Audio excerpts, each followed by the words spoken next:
Chapter 35 The Bear and the Fox by P.C. Asbjornsen. Once upon a time there was a bear who sat on a sunny hillside taking a nap. Just then a fox came slinking by and saw him. "Aha! I have caught you napping, grandfather. See if I don't play you a trick this time," said Rignard to himself. He then found 3 wood mice and laid them on a stump of a tree just under the bear's nose. "Boo, Bruin! Peter the Hunter is just behind that stump!" shouted the fox right into the bear's ear, and then took to his heels and made off into the wood. The bear woke at once, and when he saw the 3 mice he became so angry that he lifted his paw and was just going to strike them, for he thought it was they who had shouted in his ear. But just then he saw Rignard's tail between the bushes, and he set off at such a speed that the branches crackled under him, and Bruin was soon so close upon Rignard that he caught him by the right hind leg, just as he was running into a hole under a pine tree.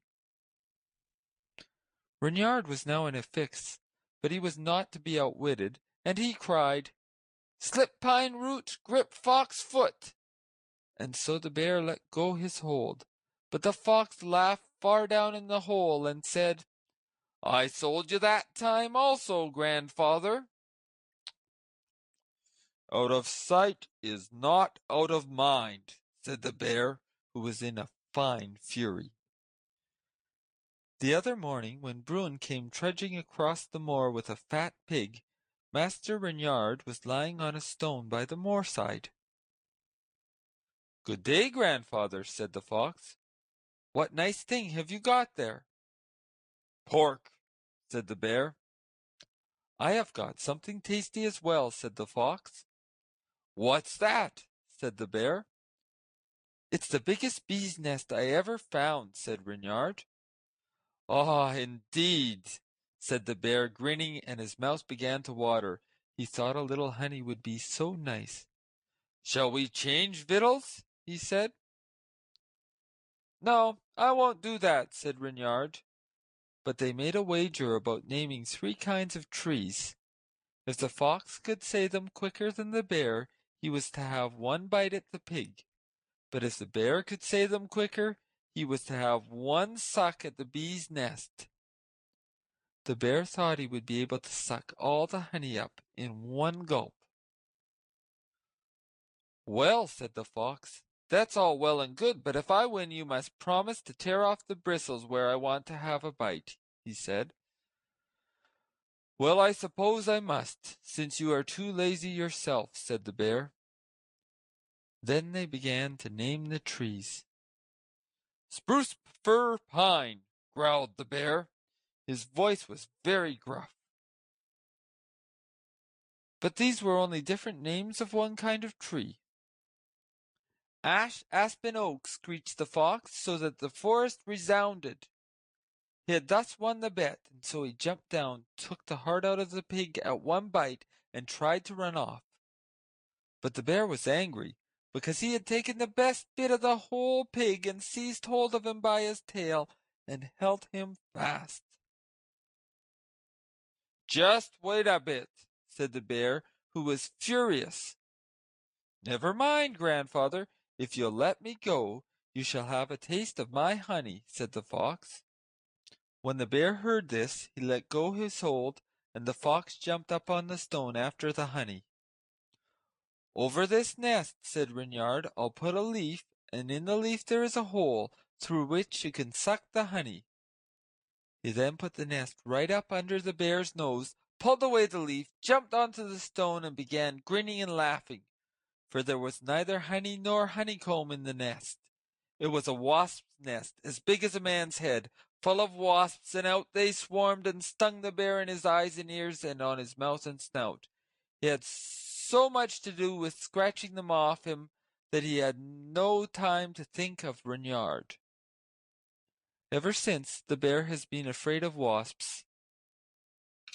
Once the fox and the bear made up their minds to have a field in common. They found a small clearing far away in the forest, where they sowed corn the first year. "Now we must share and share alike," said Rignard. "If you will have the roots, I will have the tops," he said. Yes, Bruin was quite willing, but when they had thrashed the crop, the fox got all the corn, while the bear got nothing but the roots and tares. Bruin didn't like this, but the fox said it was only as they had agreed. "This year I am the gainer," said the fox. "Another year it will be your turn. You can have the tops, and I will be satisfied with the roots." Next spring the fox asked the bear if he didn't think turnips would be the right thing for that year. "Yes, that's better food than corn," said the bear, and the fox thought the same. When the autumn came the fox took the turnips, but the bear got only the tops. The bear then became so angry that he parted company then and there with Rignard. One day the bear was lying eating a horse which he had killed. Rignard was about again, and came slinking along, his mouth watering for a tasty bit of horse flesh. He sneaked in and out and round about till he came up behind the bear, when he made a spring to the other side of the carcass, snatching a piece as he jumped across. The bear was not slow either. He made a dash after Rignard and caught the tip of his red tail in his paw. Since that time the fox has always had a white tip to his tail. "Wait a bit, Rignard, and come here," said the bear, "and I'll teach you how to catch horses." Yes, Rignard was quite willing to learn that, but he didn't trust himself too near the bear. "When you see a horse lying asleep in a sunny place," said the bear, "you must tie yourself fast with the hair of his tail to your brush, then fasten your teeth in his thigh," he said. Before long the fox found a horse lying asleep on a sunny hillside, and so he did as the bear had told him. He nodded and tied himself well to the horse with the hair of the tail, and then fastened his teeth into his thigh. Up jumped the horse and began to kick and gallop, so that Rignard was dashed against stock and stone, and was so bruised and battered that he nearly lost his senses. All at once a hare rushed by. "Where are you off to in such a hurry, Rignard?" said the hare. "I'm having a ride, Bunny," said the fox. The hare sat up on his hind legs and laughed till the sides of his mouth split right up to his ears, at the thought of Rignard having such a grand ride. But since then the fox has never thought of catching horses again. That time it was Bruin who for once had the better of Rignard. Otherwise they say that the bear is as simple-minded as the trolls.